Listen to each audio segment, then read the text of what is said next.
ila hadratin Nabi sallallahu alaihi wasallam wa ala alihi wa sahbihi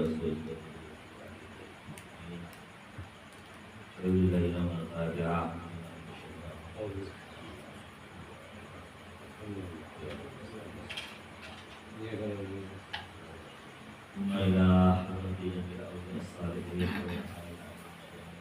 khususnya kita Sultan Abdullah Sayyid Syekh Abdul Jalal Sayyid Taifat Sufiya Al-Qasim Al-Baghdadi wa Sayyid Syekh Sayyid Syekh Abdul Karim Al-Tanilah Syekhina Abdullah Muhammad wa hadrati Syekhina Syekhina wa murabbi ruhina Sayyid Syekh Ahmad Sahibul Wafat Al-Arifin Syekh Lillahi Al-Fatihah.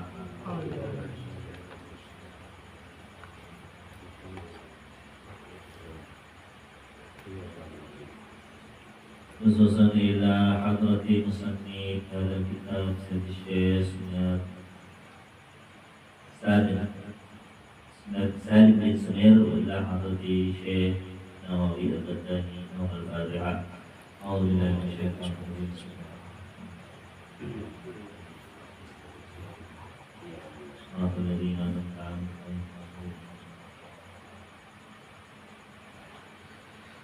Bismillahirrahmanirrahim. Faslun Furudul wudu'i sittatun. Al-awwalu an-niyatu. Furudul wudu'i walau kana wudu'u manduban ay arkanuhu sittatun. Wa aqara al-musannifu bil farqi huna wa fi sholati bil arkan li annahu lamma tana'a tafriq af'alis salah kanat haqiqatin wahidatin murakkabatin min ajza'i fanasaba'atu ajza'iha arkana bi khilafi wudu' li anna kulla fi'lin minhu ka ghaslil wajhi mustaqillun bi nafsihi wa yajuzu tafriqu af'alihi wa fala tartiba fihi. Al-awwalu an-niyatu liqawli sallallahu alaihi wa alihi wa sallam innamal a'malu binniyat wa innama likulli imri'in ma nawa. Qala al-Fashniyyu ay innama tuhsabu takalifu syar'iyyatul badaniyah aqwaluha wa af'aluha as-sadirah minal mu'minin idza kanat binniyati wa innama likulli imri'in jazaa'u ma nawa. In khairun fa khairun wa in syarrun fa syarrun. Intaha. Alhamdulillah yang sama-sama kita muliakan guru kita Al-Mukarram Al-Ustaz Haji Rahmatullah wa Al-Mukarram Al-Ustaz Budi Mahmudah Sahibul Bait Sahibul Majlis dan seluruh ikhwan jamaah Thariqah Qadiriyah Syabandiyah, murid dari yang mulia guru kita, mursyid kita, pembimbing rohani kita Al-Mukarram Sayyid Syekh Sahibul Wafat Al-Arifin yang dimuliakan oleh Allah SWT. Amin. Alhamdulillah, malam ini kita lanjut mengajar kita terkait dengan fardu wudu. Kemarin minggu yang lalu sudah dijelaskan bahwa dalam wudu ini diistilahkan dengan fardu. Istilah fardu itu artinya wajib, sesuatu yang tidak boleh, tidak menjadi syarat dari sahnya sholat. Bagaimana dalam kaidah usul disebutkan ma la yatimul wajibu illa bihi fa huwa wajibun. Apa-apa yang menjadi sebab sempurnanya ma la yatimu tidak akan sempurna. Itu terjemahnya gitu. Ma la yatimu, sesuatu yang tidak akan sempurna. Al-wajib, satu pekerjaan wajib, illa bihi, kecuali dengannya, bahwa wajibun, maka hukumnya wajib juga. Sholat, syarat sahnya sholat wudu. Sholat ibadah mau sunnah itu hanya bisa, sholat sunnah hanya bisa dilakukan kalau orang berwudu, maka wudu itu pun menjadi wajib. Nggak boleh sholat kalau tidak berwudu. Kemudian ulama juga mengatakan ada juga supaya menghilangkan hadas kecil, ya syaratnya wudu. Karena itu syarat hilangnya hadas ya wudu. Nah, jadi fardu wudu kata Syekh Nawawi Al-Bantani, walau kana wudu manduban. Jadi kan ada wudu yang wudu sunnah, ada wudu wajib. Nah, berarti ada wudu sunnah. Apa yang disebut dengan wudu sunnah? Wudu sunnah itu kita tidak dalam rangka ibadah. Misal mau berangkat kerja, wudu, gitu kan? Sunnah itu. Atau supaya berterus-terusan berwudu, walaupun tidak sholat, itu kan sunnah kita sering supaya jangan batal wudu. Mudawwamatul wudu, jadi senantiasa terus-menerus dalam berwudu, dalam keadaan berwudu, dalam keadaan suci, itu sunnah, wudu sunnah. Jadi ada wudu yang wajib, wudu yang wajib itu yang tadi saya bilang, karena meniatkan untuk menghilangkan hadas ataupun ketika akan melaksanakan ibadah sholat misalnya. Nah, arkanuhu, rukun-rukunnya itu ada 6, sittatun. Wa aqral musannifu bil fardhi. Nah, penulis pengarang tidak menyebutnya arkanul wudu, rukun wudu, tapi fardul wudu. Sementara waktu sholati nanti ada ketika tentang sholat, dia bukan menyebutkan urudus sholat, bukan. Dia nanti akan terus arkanus sholat, gitu, rukun sholat. Kemarin sudah saya jelaskan.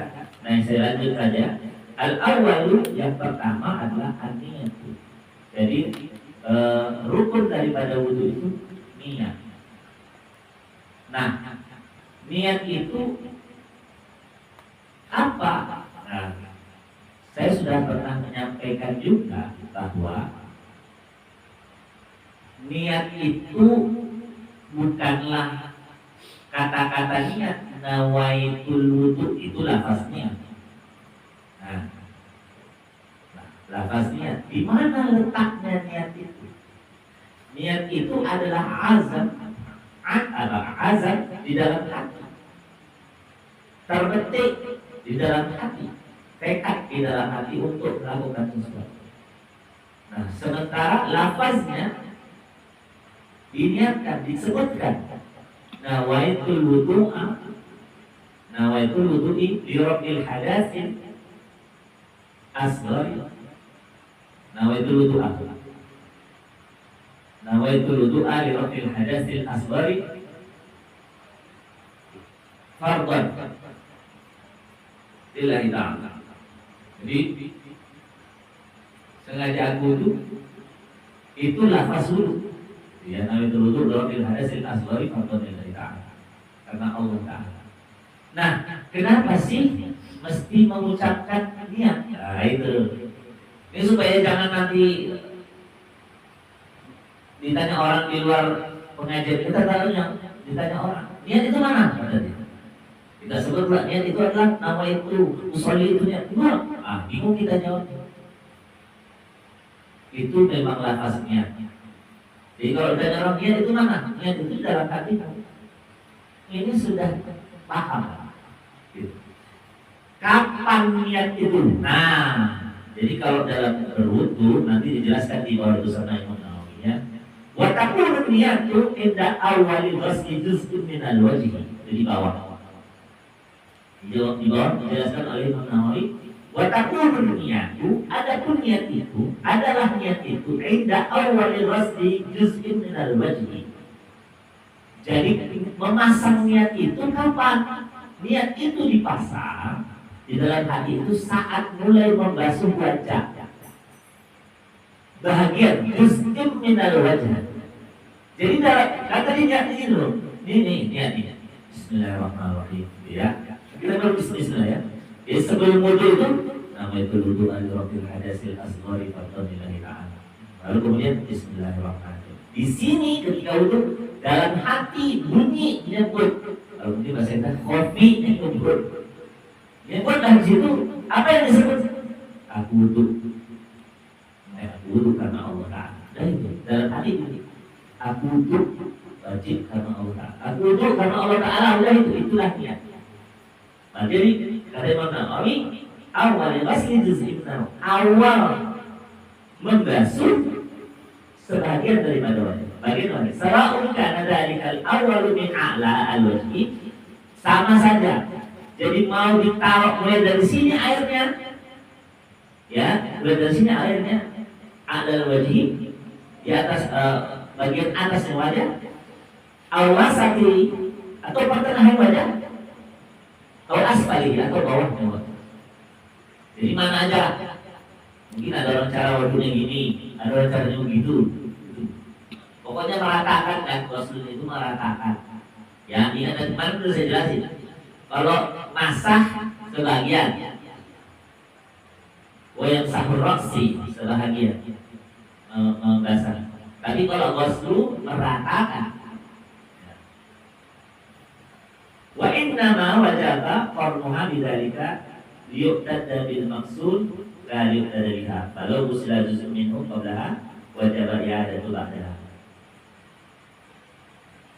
Nah, jadi caranya wudhu itu memasang niat di dalam wudhu itu adalah seperti yang saya sebutkan tadi. Dan sekarang kita balik ke atas. Qala al-Fasni.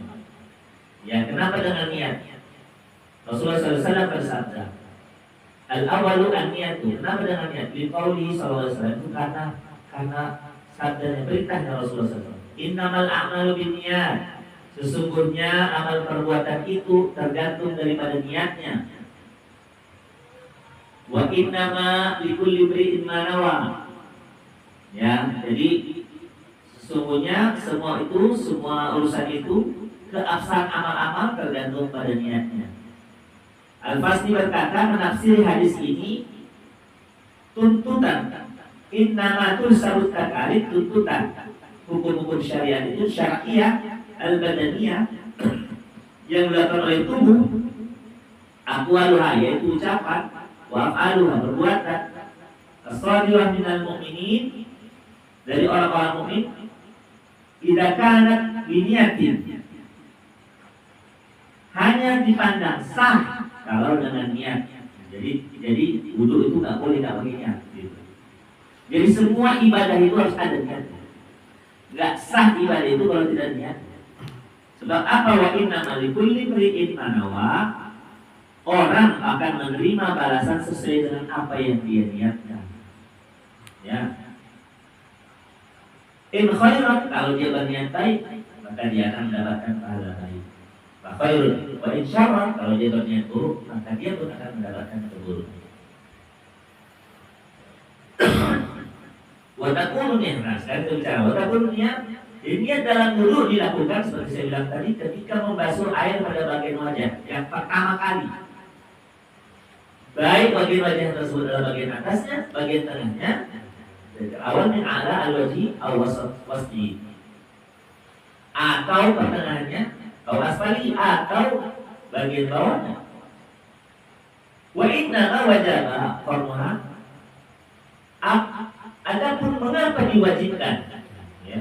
Dengan niat yang demikian itu didalikan. Dengan niat demikian itu pertama kali membasuh wajah itu, lihat bil maksud, yakni mengenai bagian wajah tersebut adalah agar bagian yang dibasuh bisa dianggap sah, bukan agar niatnya sah. Ya, jadi supaya bagian yang dibasuh itu dianggap sah. Oleh karena itu, apabila seorang membasuh bagian wajah sebelum melakukan niat, maka ia wajib membasuhnya lagi setelah berniat. Enggak. Jadi diniatkan baru basah, gitu kan? Pas dulu tak sah niatnya basah. Kalau dia memasang niatnya setelah dibasuh, ini wajib balik lagi. Begitulah namanya. Nah, jadi wa kaifiyatiha, kama qala al-Hisni, tata cara wudu dan tata cara niat. Wa kaifiyatuha kama qala al-Hisni, in kana al-mutawaddi'u saliman la illata bihi an yanwiya ahada salasata umur. Ahaduhuma ayyan biya raf'al hadas awit taharah anil hadas awit taharah bis salat. Jadi tata caranya bagaimana? Tata caranya dalam wudu seperti yang dikatakan oleh Syekh Al-Hisni, kama qala Al-Hisni, in kana al-mutawaddi'u, apabila seorang orang yang berwudu saliman, adalah orang yang sehat, la illatan, tidak memiliki penyakit pada anggota-anggota wudu. Jadi itu beda ya. Jadi kalau misalnya kadang ada yang sakit, dia nggak boleh kena air, gitu. Itu lain lagi ceritanya, nanti dibahas. Tapi dia udah bilang, kalau dia kondisinya sehat-sehat saja, tidak memiliki penyakit pada anggota-anggota wudu, maka ia bisa berniat dengan salah satu dari 3 kaifiat di bawah ini. Jadi apa yang menjadi niatnya? Mutawaddi, orang yang berwudu tadi, ahadu yanwi ayyanwiya ahadu salah satu umurin, ahaduma ayyanwiya raf'al hadas. Pertama, berniat untuk menghilangkan hadas, atau berniat dalam taharah karena ingin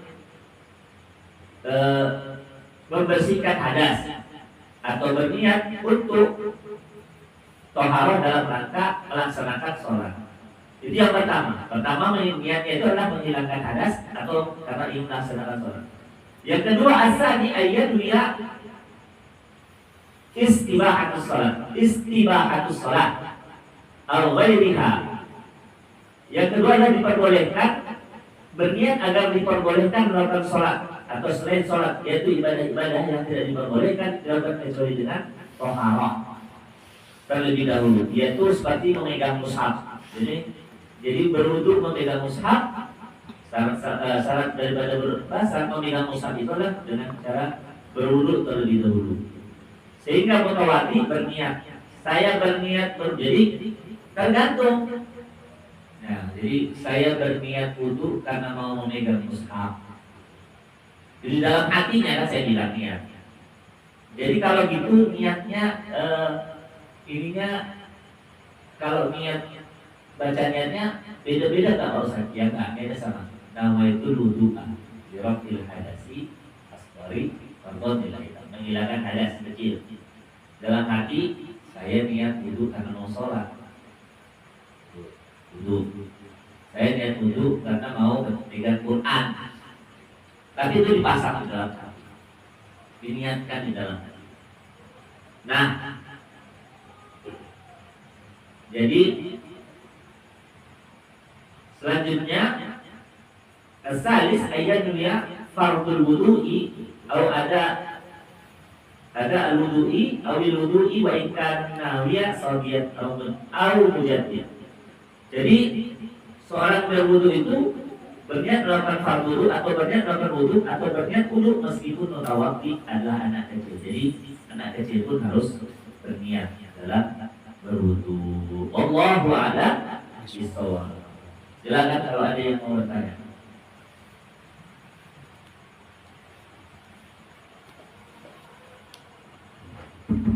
Ini kalau ada.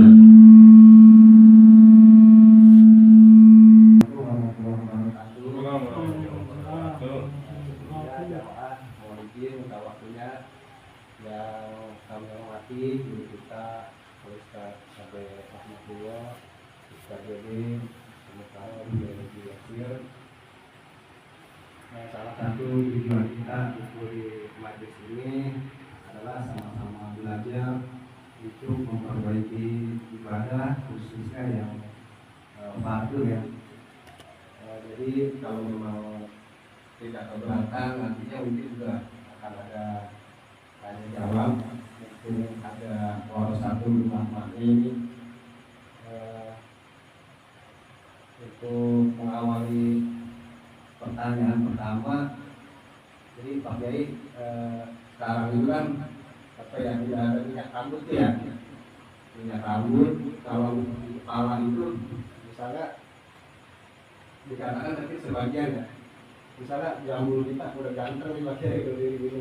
Kalau kita bahasnya sebagian samping gini gimana? Ya nggak apa-apa, nggak apa-apa. Itu kalau jam ininya jam apa? Jam minyak rambutnya itu harus hilang semua. Oh iya. Jadi ini minyak rambut ini nggak sama dengan kutek. Kalau kutek itu yang dikhawatirkan dari kutek itu adalah air tidak masuk. Kalau minyak rambut enggak. Karena cara membersihkan kutek itu berbeda dengan cara membersihkan minyak rambut ini. Bersih digigitkan itu lama-lama hilang juga. Itu artinya dia bukan, minyak rambut itu bukan zat yang menghalangi jatuhnya air ke dalam. Jadi sebahagian daripada rambut ini artinya, kecuali misalnya minyak rambutnya udah kayak semen ya. Tapi kayaknya enggak deh. Bagaimanapun juga pasti itu akan meresap. Nah, ketika kita pakai minyak rambut, ketika kita sudah kita kasih wudhu, kita kasih air di rambut kita, itu pasti berbeda. Contoh gini aja, kalau kita pakai minyak rambutnya Tancho atau Gatsby yang keras-keras itu, yang kalau udah kena air dia udah rusak dia, udah nggak stabil, terus bentuk rambut itu nggak tegang lagi dia kan, karena udah terganggu dengan air. Artinya sebenarnya pada saat itu air itu sudah masuk ke situ. Beda sama kutek, kutek mesti dikerik dia,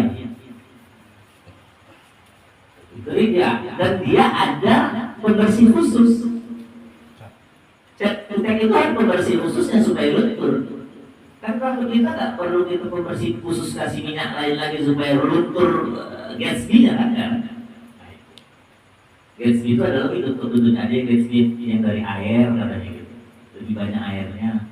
Nanti ada tuh tipe-tipenya tuh. Tapi intinya dengan minyak rambut itu tidak masalah, tidak masalah. Untuk lah, yang pasti kan meleleh gitu di kepala kita tuh minyak sih gitu. Untung baca nggak minyak rambut. Nah, itu pertanyaan bagaimana Ustaz kalau misalnya orang itu ada yang rambutnya klimis, kepalanya klimis, nggak ada lagi rambut. Nah, ini saya bahas pisan tuh. Saya nggak ada. Nah, apakah? Nah, jadi Ini nih, ini paling botak nih ya. sebenarnya yang disebut itu memang kepala. Tuh. Wamsah berroksud, membasahi kepala, bukan rambut. Betul benar nih. Gitu. Wamsah berroksud. Kalau rambut itu namanya bahasa Arabnya syahrun. Sahrun. Syahrun. Sahrun. Nah, makanya memang sebahagian kepala, bukan rambut. Jadi itu saya bilang tadi, kalau misalnya dengan rambut yang kena Tancho, ya nggak apa-apa, jangan takut. Nah, Kalau itu warna rambut ribet, nah, perlu dikerok rambut. iya. Dan rambut, memang kalau Imam Syafi'i itu kan memang bilang kena sebahagian saja. Kalau Imam Malik mesti begini cara mencuci rambut, karena rambut itu masuk bagian kepala, itu loh. Kalau wamsah sya'run katanya yang dibasahi talapun lainnya, ini roksud kepala. Begitu. Jadi aman. Kalau autan pakai Enggak apa-apa. Mungkin badan kita kena autan kan? Ini butuh gitu, ya nggak apa-apa. Nggak ini. Yang repot itu udah pasti pakai autan lagi. Ya itu. Jadi caranya bagaimana? Butuh dulu lah, habis itu baru pakai autan. Jangan pakai autan lalu butuh. Dia hilang khasiatnya. Kena gigit nyamuk juga kita. Pakai lagi utang. Gitu. Sama misalnya kayak kita mau umroh ya, atau mau niat rukun, mau niat umroh atau niat haji. Mana dulu? Wudu dulu. Habis itu pakai minyak. Pakai. Usahakan memang tidak ke pakaian kita. Tidak ke jangan kain yang disemprot. Khawatirnya masih ada bekasnya, sisanya minyak itu badan kita. Nah niatnya nanti kan di mikot, di tempatnya. Jangan nanti setelah kita niat kita semprot, kena darah. Jadi setelah habis mandi, nah duduk, pakailah wangi-wangian, baru niat. Aman itu nggak apa-apa. Tunggu. Jangan pula misalnya udahlah kita mohon maaf nih ya. Mohon maaf, karena ada orang yang ketiaknya agak harum gitu ya. Betul. Nah, ketika dia mau berangkat itu dia nggak pakai deodoran.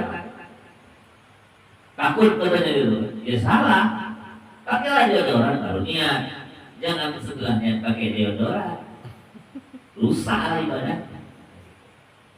Jangan kita suruh kita sendiri orang mabuk. Jadi tetaplah pakai itu. Kira-kira gitu. Ada lagi? Ini baru bicara soal niat ini. Tapi memang ya kita sama-sama belajar. Saya juga belajar. Artinya dengan begini kan kita yang ikut dalam tarekat ini punyalah pengetahuan tentang syariat. Syariat itu penting. Nah, jadi khotaman yang kita lakukan itu, kalau kata Syekh Bahyai Asrori Ismail Al-Saki, semua orang yang ditalqin, semua orang yang bertalqin tarbiyah dengan guru, ketika dia mulai membaca silsilahnya terbilang adoni, semua guru dia, saya berbeda nih, mengasa apa sepuh, ya salah sepuh siapa lagi, Syaikhul Karim, kemudian satu lagi siapa, Syekh Tolha, habis Syekh Tolha siapa, Khatib Syambas, Abdul Karim atau Khatib Syambas, habis Khatib Syambas siapa ke atas. Terus ini kan sebenarnya yang singkat, yang panjangnya pasti ada. Itu di buku halaman terakhir. Silsilahnya beliau itu. Silsilah TK di Pondok Pesantren Mulia Layak. Ini yang dari kalau sampai ke aman itu berarti 37. Dia mursyid ke 37. Silsilah ke 37. 37, 36, 35. Nah, kata Syekh Bahyai Asrori Usman Al-Saki, bersyukurlah kita sudah ditalqin. Pada saat ini kita sudah ditalqin oleh guru kita, mursyid kita, Syekh Ahmad Shahibul Fatajul Alim, itu bangkit semua ruh-ruh yang mereka yang silsilah kita itu nyambung, nyambung. Itulah Robito. Kita kan yang kenalnya, yang tahunya apa, ya kan? Tapi yang kita nggak tahu, tapi Abah juga dapat silsilah dari situ. Bangkit ruhnya, ruhaniahnya bangkit, terkoneksikan dengan kita, kayak tegangan listrik, itu langsung. Dan hebatnya khotaman itu, terus Bahyai Asrori itu, nanti kita ini yang paling penting itu di akhirat ini. Sini, ikut saya. Ayo. Kau minta apa? Sama kayak begitu. Sedang baca. Makanya Allah yang qadilah dan apa aja kita. Ikut ini. Ayo. Jadi kita sebenarnya sedang, kalau dibilang nyuruh kasar ya, nyuruh. Tapi emang itu kenyataan. Kita ini sedang minta tolong sama mereka silsilah kita ini untuk ngadep Allah. Guru, tolonglah sampaikan ke Allah. Loh, kamu apa? Ayo kita begitu. Itulah hebatnya orang yang sudah ditalkin zikir. Nah, jadi yang belum talkin zikir ya talkin zikir. Salah satu tanda anak soleh adalah talkin zikir. Apa kelebihannya? Kalau benarlah talqin zikir kita, kalau benarlah kita yang ditarbiyah itu, dan kita menjadi anak yang soleh adalah bekas daripada zikir kita asal kita. Hebatnya lagi nanti di akhirat kita itu dibolehkan untuk memberikan syafaat. Siapa yang mau tolong? Siapa keluargamu yang mau kamu tolong? Itu kata guru kita, kata guru-guru kita. Mau minta apa? Siapa dari keluargamu yang mau kamu tolong? Begitu hebat. Nah, cuman kan nanti kalau kita bicara begitu di luar, gitu kan. Beda. Orang protes kan, nggak percaya itu kayak itu. Ya nanti kita akan lihat kalau kita udah mati. Mati dulu lagi. Siapa yang paling Kasih tahu gua. Saya sih yang ngomong itu seorang mursyid yang sudah kasyafah, yang sudah tembus, yang sudah derajatnya adalah waliullah. Masa saya nggak percaya? Percayalah omongannya. Sekelas apa masa nggak percaya? Bukan nanti kalau itu musik, ya enggak. Ya kita ini kan nggak pantas aja sebenarnya. Nggak pede, karena kita nggak pede lah tadi itu, karena kita nggak pede lah, kita bonceng lah tadi. Syekh Wajah Naksabandi, Syekh Maksud, Syekh Abdul Qadir Jilani, kita bonceng tadi. Nah itulah yang pada saat kita khotaman yang harus ditanamkan di dalam hati dan keyakinan. Saya gitulah kalau khotaman seperti itu, udah ngebonceng, udah ngebayangin berderet-deret mereka ada di situ, ada di sini, gitu. Hadir di situ, insya Allah. Bukan saya yang ngomong itu, yang ngomong itu adalah orang-orang yang suci hatinya, sudah sampai kepada Allah Subhanahu Wa Taala, yang berani menggaransi nanti. Guru kita itu pasti berani menggaransi kita, berani menggaransi kita. Selama jadi murid saya, benar-benar mengikuti apa yang saya ajarkan, saya akan menjadi penjaminnya di sisi Allah Subhanahu Wa Taala. Amin. Demikianlah Allahul muwaffiq ila aqwamit thoriq. Wassalamualaikum